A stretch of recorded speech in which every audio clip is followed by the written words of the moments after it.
Assalomu alaykum, hurmatli va aziz talabalar. Bugun biz navbatdagi onlayn darsi orqali siz bilan uchrashib turibmiz. Hurmatli talabalar, dars boshlashdan oldin biz hozirgi vaziyat haqida siz bilan qisqa gaplashib olamiz. Demak, hammamizga ma'lumki, butun dunyo xalqini, ahlini bugun larzaga solayotgan koronavirus sababli barcha xalq aziyat chekyapti. Shu jumladan o'zbek xalqi ham. Demak, biz hamjihatlikda, sabr-toqat bilan, o'z vaqtlarimizni unumli o'tkazish bilan mana shu sinovli kunlarni ortda qoldiramiz degan umiddamiz. Demak, karantin vaqti aziz talabalar, o'zimizga qadrli bo'lgan bo'sh vaqtimizdan o'zimiz uchun unumli foydalanishni bilishimiz, o'rganishimiz va foydalanishimiz lozim. Hukumatimiz, prezidentimiz tomonidan, ayniqsa siz talabalar va o'quvchi yoshlarga prezidentimiz tomonidan juda ko'p murojaatnoma bo'lib, murojaatnomalarida onlayn darslarni qunt bilan o'qinglar farzandlarim, kitob o'qing, bilim oling. Badan tarbiya va jismoniy mashqlarni har kun kanda qilmasdan bajaring degan so'zlari bugun sizga dasturi amal bo'lib xizmat qilmog'i lozim. Shunday ekan, keling aziz talabalar, har bir fanimizdan berilayotgan vazifalarni, tashkil etilgan onlayn darslardan unumli foydalanib, o'qib, o'rganib olaylik. Bu ilmlar bizda hayot faoliyatimizda, ish faoliyatimizda juda asqotadi degan umiddamiz. Demak, boshqaruv psixologiyasi fanidan navbatdagi mavzuyimiz vaqtni boshqarish bo'lib, 3 ta reja asosida ifodalangan. Birinchi reja vaqtdan ratsional foydalanish, ikkinchisi vaqtni to'g'ri taqsimlash va ajratilgan vaqtdan unumli foydalanish, uchinchisi vaqtni boshqarish funksiyalarini taqsimlay olmaslik muammolari va uni bartaraf etish choralari deb aytiladi. Ish jarayonida aksariyat holdagi muvaffaqiyatlar biror ishni to'g'ri bajarish evaziga emas, balki shu ishni o'z vaqtida bajarish oqibatida erishiladi. Shuning uchun vaqtdan ratsional foydalanish kasbiy va ish sohalaridagi muvaffaqiyatning asosiy omili hisoblanadi. Albatta, vaqt qaytarib bo'lmas boylik va uni o'zgartirib ham bo'lmaydi. Shuning uchun inson ixtiyoridagi yagona imkoniyat vaqtdan to'g'ri va unumli foydalanishdir. Zamonaviy rahbar uchun eng muammoli masalalardan biri vaqtni yetkaza olishdir. Vaqtdan unumli foydalanish masalasini muhokama etishda ikki asosiy jihatni, ya'ni tashkiliy va psixologik tomonlarni tahlil etish mumkin. Tashkiliy tomonlar deganda bajarilayotgan ishni rejalashtirish, saralash, hisobga olish kabi tadbirlar nazarda tutiladi. Ish kunini unumli tashkil etishdagi birinchi qadam mavjud vaqtning yetarli emasligi sabablarini aniqlashdan iboratdir. Vaqtni to'g'ri taqsimlashdagi eng asosiy masalalardan biri kundalik vazifalarni to'g'ri taqsimlashdir. Rahbar o'z ixtiyoridagi vazifalarni turli belgilar va usullarga ko'ra taqsimlashi mumkin. Bular ichida eng samaralisi bajarilishi lozim bo'lgan vazifaning ahamiyat va tezkorlik mezonlari bo'yicha taqsimlashdir. Mazkur uslubga binoan tashkilot rahbari ixtiyorida bo'lgan vazifalar quyidagi 4 ta katakka joylashtiriladi. Demak, birinchi katak korxona menejeri lavozimida ishlovchi xodim mas'uliyatdan kelib chiqib bajarilayotgan vazifalar hisoblanadi. Ikkinchi katak tashkilot rahbari zimmasiga yuklatiladigan vazifalar majmuidir. Kundalik, tezkor vazifalarni o'zidan ozod etish va iloji boricha ertangi kun haqida qayg'urish uning lavozimga qo'yiluvchi talablardandir. Yuqorida keltirilgan vazifalar taqsimotiga binoan 3-katakka xos bo'lgan vazifalar doimo rahbar yordamchisi yoki kotibi orqali bajarilishi lozim.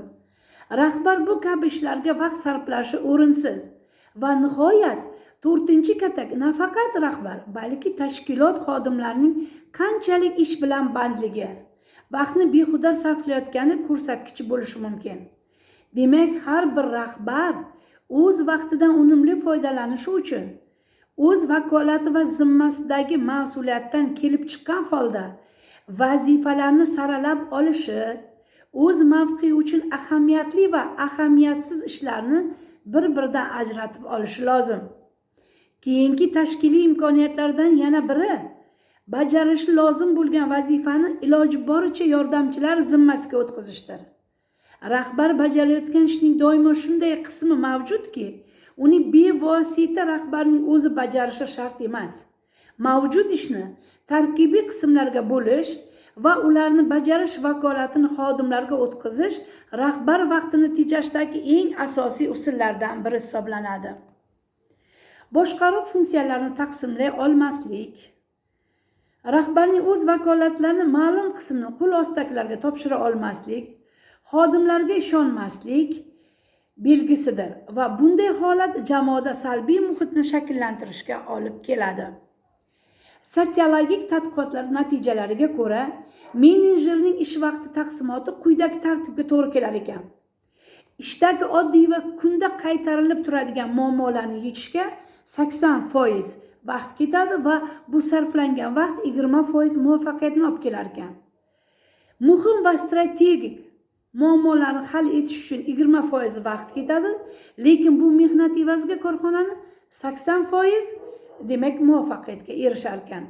Bunday ta'rifdan kelib chiqqan holda tashkilot turli bo'g'inlari rahbarlarga xos bo'lgan vaqt ajratish shaklini quyidagicha tasvirlash mumkin. Rahbarning vaqtni boshqarish muammoni malakali tarzda aniqlay olish, maqsad va vazifani to'g'ri belgilash, xodimlar o'rtasida ishni taqsimlay olish qobiliyatlariga asoslanadi. Yuqorida sanab o'tilgan tadbirlar ko'proq texnologik mazmunga ega bo'lib, vaqt yetishmasligining psixologik sabablari ham mavjud.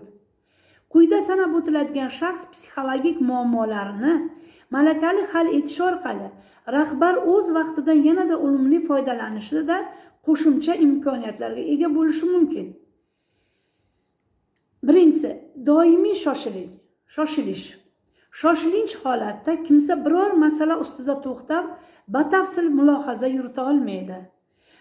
Mazkur qaror ham qabul qila olmaydi. Va ko'p hollarda uchraganidek, ushbu masalaga yana va yana qaytish zaruriyati tug'iladi. Ikkinchidan, charchash. Doimiy shoshilinch sharoitda uzoq vaqt ishlash natijasida yuzaga keladigan holat. Keyingisi, haddan tashqari ko'p vazifalarni o'z zimmasiga olish.